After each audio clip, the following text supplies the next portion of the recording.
What is up, you guys? In today's video, I'm going to be doing my updated everyday makeup routine.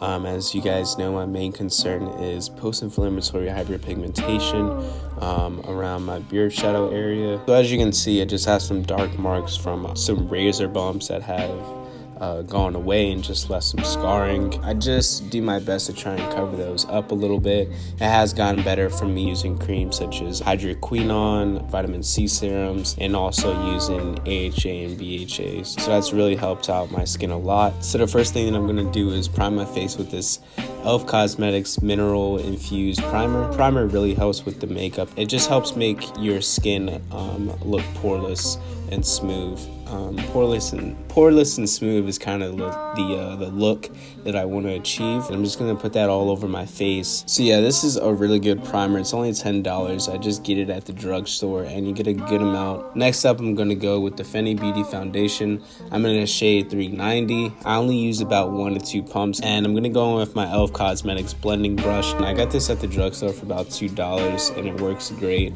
So I just take that and I just blend it all over my face. Next up, concealer. L'Oreal Paris. Just put it underneath my eyes, around my nose, on my mustache, and again along my beard area, just for some extra coverage. Again, I'm using the E.L.F blending brush. Next up, we have the Bare Minerals Perfecting Veil. This powder really helps set everything in and just makes everything look smooth and poreless and just amazing. It's a great product. So yeah, again, I'll just go in with the E.L.F blending brush. I think it's around $30 at Sephora. Definitely try to concentrate it more on the beard shadow area because it does come with a little bit of coverage with it as well. Next up, we have the MAC Fix Plus setting spray, and as the name implies, it does fix up the makeup a little bit. Now, after I apply my setting spray, I do have oily skin, so I try to control it with a translucent powder. Got this COTY AIRSPUN. A lot of people only put it on their nose or forehead. I find that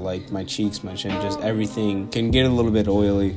So I just put on a translucent powder to control that. So another thing that I do, I have these beauty marks there. There's some kind of marks on the side of my eyes, but I really like them. They're probably the only dark spots on my face that I like. And I'll take a Q-tip and I will just wipe away the makeup that is on those beauty marks that are trying to hide it.